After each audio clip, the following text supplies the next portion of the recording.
Hello everyone, welcome back to Jquery lessons on Codecademy. So in the last lesson we finished off at looking at functions, and today we're continuing on with Jquery. So let's see what these few lessons have to offer then. So creating HTML elements. Dynamically adding elements to our HTML page is a powerful tool.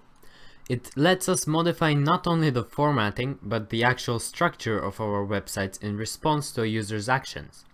So for example, when you get a Gchat, each message is actually a new div being dynamically added to the page, which is quite cool because you didn't have to put it in the HTML body before you've done it. It just gets added automatically as time goes on, or as in this case messages arrive. So if you think about it, we've sort of done this already. All we're doing is setting a variable equal to a Jquery object. So in this case, however, instead of just having something like p equals $p, we'll want to pass in an entire HTML element in quotation marks. So we will make a variable and set it equal to a Jquery object of, in this case, well, paragraph and a new paragraph. And like this we have created a new HTML object completely. Even though it's actually not in the body, it will appear on the web page. So when we put text in quotes like this, we call it a string, as in a string of characters, or a list of characters, whatever way you want to call it, or array even. From now on, when we say string, you can think of text or phrase. Strings are always in single or double quotation marks. So these are double in this case, and a single one is something like that. It depends on the programmer style which one they use. They're usually used interchangeably, but I know that in C, if you put something in single quotation marks, it means it's just a character, just one symbol. If you put something in double quotation marks, it has to be a string, and in C++ I think it's the same way. So be careful in some languages. In JavaScript you can use them interchangeably. So our instructions: in script.js, create a variable, so in here, h1, $h1, let's do that, and set it equal to a Jquery object. Okay. Containing an h1 tag with the text hello. I will do double quotation marks and h1/h1 to close it. Text hello. The tag should be a string, as we have done it there. Submit code, and so far nothing is actually going to show up because all we've done here is just store something under a name. We haven't actually displayed it. So let's move on. Inserting elements. So we can insert our newly created elements using a few Jquery actions. So .append, the first one, inserts the specified element as the last child of the target element. Oh, it didn't appear there. Let's make it appear there. I don't know why Codecademy doesn't like things like that. Let's select that and do this. Yeah, let's do that. So it inserts the specified element as the last child of the target element. .prepend inserts the specified element as the first child of the target element. If we have a div of class info, .info, because the dot represents class, .append stuff and .prepend stuff, if we did something like this, we'll add a paragraph containing the text stuff inside all divs of class info. .append will make the paragraph the last child of each div, so at the end, and .prepend will make the paragraph of the first child of each div, basically at the start. Note, see the hint if you're using single quotations marks. So let's actually see that. So if you use single quotation marks for your string, you'll need to escape the apostrophe in I'm a paragraph by putting a slash before it to protect it, is what I like to call it. So like so. if you're using single quotation marks, you will want to put a backward slash before single quotation marks inside the quotation marks. This backward slash will not appear on the displayed text, so don't worry about that. So this lets jQuery know not to end the string when it hits the apostrophe. So let's close the hint. .append 2 does the same as append, but it just reverses the order of what to add and where to add it. So the code append this .append 2 info has the same effect as the .append code above. .prepend 2 has a similar relationship to prepend. So let's test them all out, hopefully. Instructions: in the JavaScript or script.js tab, go ahead and .append a paragraph to the body of your HTML document. Your paragraph should contain the text "I'm a paragraph." Okay, let's do that. And let's just change those. I guess that we didn't actually need those. Oh well. I am a paragraph. Exclamation mark. Oh, I'm, as in apostrophe. And because we're using double quotation marks, we don't need to put the backward slash there. But if you were using a single quotation marks before the apostrophe, you would need to put a backward slash, which basically just tells jQuery, as we said, not to end the string there. And I'm going to leave it as that, just as an example. As I said, again, the backward slash will not appear in this case. However, if you were to use double quotation marks like this, I think that the backward slash will appear. So let's test that out and see. So we want to append this to our document. And we want to append that, and also we want to put semicolons after those two,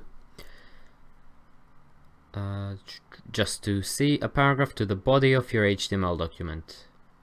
Your paragraph should contain text, so that should be body then, I think, maybe, or in quotation marks. Let's, oops, did not mean to do that.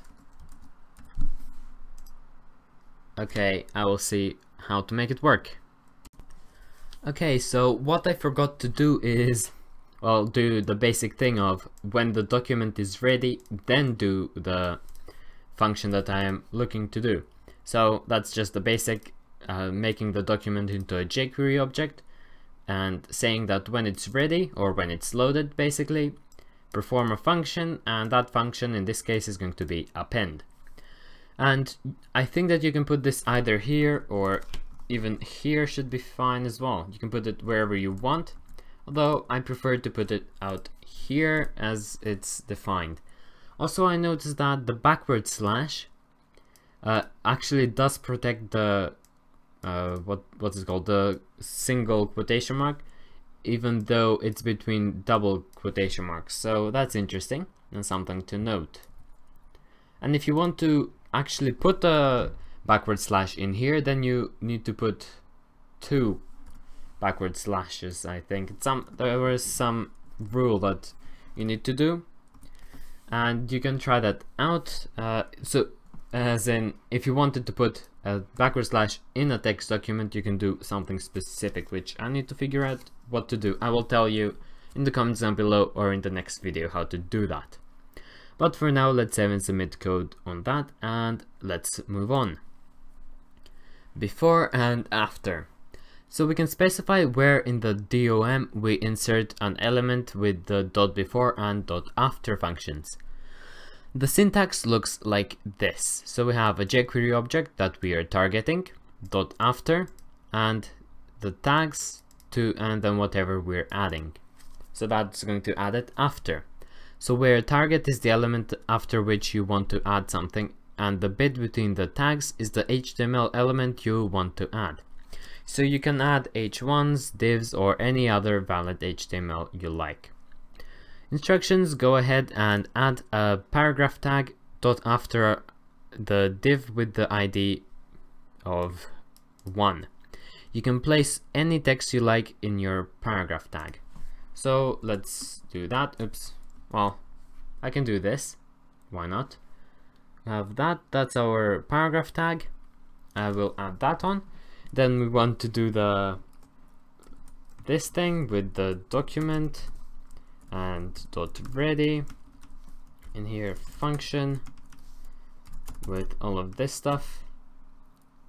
And then the semicolon at the end there. And inside of here, we want to do the dot after on the div. So that's going to look something like this.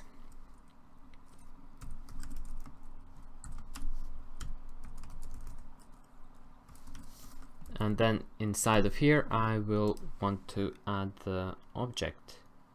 Here I want the semicolon and also that. I'll just copy, oops, not there, in there. It should be fine. Oops, it looks like you added more than one paragraph. Did I? What does it mean by that? Oh, I need to target the specific one div. Right, that's where I went wrong. One, and now it should be fine. Yep, there we go. I targeted all of the divs instead of just the one specific div, because I wasn't paying attention. So let's move on. Moving elements around. Moving elements around in the DOM is a snap. All we need to do is use the jQuery functions we just learned on existing elements instead of creating new ones. So let's see what we have here. We have a variable paragraph equals jQuery object p, which is an existing element. Then to move it, what we're doing is making we have a div here that we are targeting, and we're placing paragraph after div, and that's the same as doing this, because this is because we have assigned paragraph to be equal to this. We can also change paragraph to be this, if that makes any sense. Because $paragraph is a variable, it just stands for this. If we replace $paragraph with this, which is the same thing, then we get this thing. Hopefully that makes sense. We can select an element using the $p and assign it to a variable. We can move the position in the DOM by using the variable in our after statement. And note, this does not copy the element from one location to another. It moves the original element effectively, saving you from having to delete the original. So that's good. We don't actually lose any memory or storage. Or an extra instruction. Instructions in script.js add a new line below your code to move your p tag after the div with ID of 1. So add a new line below your code. So I'm guessing below this. Actually, it should be in here, to be honest. To move your paragraph tag, so we are targeting the paragraph tag. Here we go. Dot after, and what do we want to move then?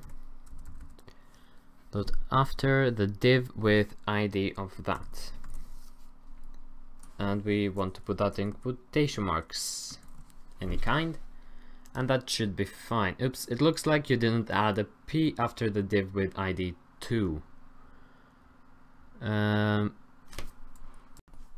Alright, so instruction number 2 then, that's why it's giving me errors. Create a new jQuery selector that targets the div with the ID 2. Okay, we want to just target that 2, and I don't know what we're going to do with it. And using after again, we will want to do something else now. Select the p tag you created and move it after the div with ID 2. So I'm guessing this. There we go.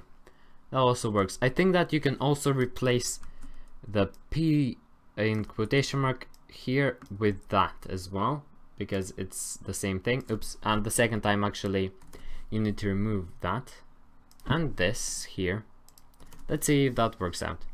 Yes, you can do it in either of those two ways because you're targeting the exact same thing. So let's move on. Removing elements. So adding elements to our HTML document is great, but without the ability to remove them, our pages can quickly become cluttered. So thankfully we have two jQuery functions, .empty and .remove, that help us delete content from our pages. So .empty deletes an element's content and all its descendants. So for instance, if you empty an OL, or that's ordered list, you'll also remove all of its LIs and their text. .remove not only deletes an element's content but deletes the element itself. So empty just deletes the content, remove deletes everything, the tag and its contents. So in script.js, go ahead and .remove your p tags from the HTML document. Okay, so that .remove should remove everything. Let's see. Oops, make sure you remove your p using the .remove function. Oh, actually I need to tell it what to remove, I think. So how do I target something though? That's what I'm so element to remove.